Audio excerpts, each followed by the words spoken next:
Hey, what is up guys, I'm KBHD here, and this is Nexus 5X. Didn't forget about it, I just started testing it after I was done with Nexus 6P, and I'm going to make this one really short and sweet because essentially this is the same exact software as Nexus 6P, but different hardware. So in name and in person, the Nexus 5X is actually a successor to the beloved Nexus 5 from 2 years ago. It's made by LG again too, and it keeps a lot of the Stormtrooper Panda looks from that phone and then brings them into the world of 2015 specs. And this is what a lot of people were looking for in a new Nexus, and I like it a lot. It keeps those flat sides for easy grip, and soft touch finish everywhere this time, and just overall a pretty clean design, even with the huge Nexus font on the back. So when comparing it to Nexus 5, I actually kind of like the new design a little bit better, though with the exception of the slightly bigger camera hump, which just means it'll rock a bit if you try to text while it's on a table. But yeah, overall, this phone feels good to me. It's lightweight, especially when compared to some metal phones.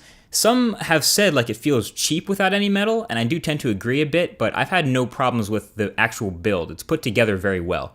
And the smaller design makes it easier to grip than the bigger phones, especially with that fingerprint reader, which I realize might have been harder to reach on the back of the 6P for people with bigger hands. Now, in this smaller body, you got a smaller display, a 5-inch 1080p panel, but more importantly, it's an LCD panel now instead of an AMOLED, which means colors are a bit less saturated and definitely pops less, but this isn't something most people will notice until I guess you hold it side by side with a much better screen. And 1080p at this size is still 423 ppi, so it's still plenty sharp. The one place I notice the LCD making a difference is when ambient display turns on, especially at night when you can see the whole display light up even though it's supposed to be black. Interestingly though, I didn't see this have much of an effect on battery life. And speaking of battery, that's another thing that's different in this phone, so smaller phone equals smaller battery. And the Nexus 5X is rocking a 2700 milliamp hour cell, so that's actually not that small, but it's not 3400 milliamp hours or anything. So it's a decent size for what's inside, and battery life is pretty average. I'd have no problems getting through a day of what I consider normal use, plenty of Twitter, email, and Feedly, stuff like that, but I pretty much never made it past a full day.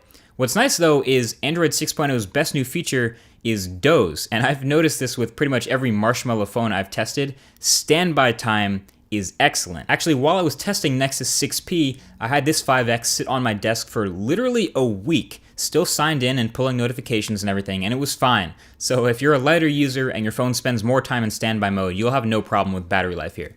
And this is the USB Type-C phone also, as we expected with new Nexuses, and thankfully there is rapid charging here, even faster in terms of percentage than the 6P, since the battery is smaller. So we're talking something like 4 hours of use from 10 minutes of being plugged in. Alright, the other largest difference between Nexus 5X and 6P would just be what's inside, the specs. And as a $400 phone, Nexus 5X kind of has what you would expect in an upper mid-tier device, Snapdragon 808 and 2GB of RAM, and the performance is pretty good with stock Android. Now, naturally there's some concern that since it's not super high-end, there will be some lag or delay, but I really haven't found that, and graphics performance is just pushing 1080p, so it's been just fine, smooth all around. The gigabyte less of RAM might be more of an important loss if you're someone who multitasks a lot, but even so, apps open quickly, and switching back and forth between them has been a breeze. And Nexus 5X handles heavy stuff like gaming really well too, again at 1080p. In fact, I think the only place I saw lag more than once or twice was the camera app, and this was actually the same with me on the 6P after a while. You can double tap the power button to open it quickly,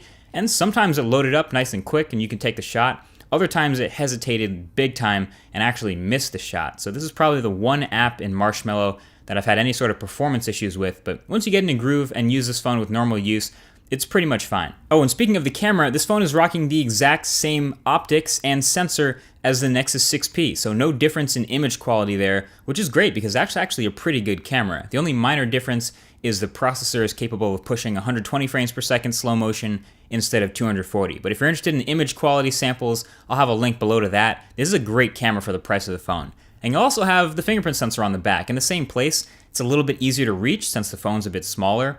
And I'm not sure if it's the same sensor as the one in the Huawei made 6P, but it doesn't really matter because it's also really good. Setup was a breeze, took less than 20 seconds probably, and this fingerprint sensor is super quick and accurate every time. I'm glad I have it set up.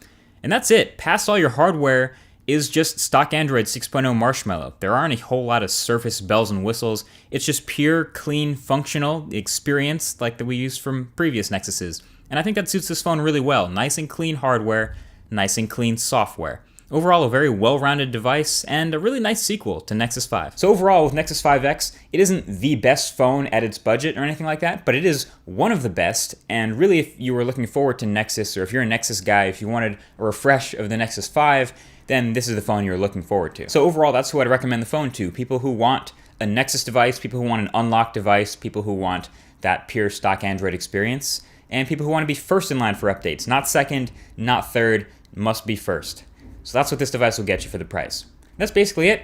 Thank you for watching this review video. If you enjoyed it, feel free to hit that thumbs up button below, or even below that, there's a subscribe button if you want to see more videos like this. Again, thanks for watching, and I'll talk to you guys in the next one. Peace.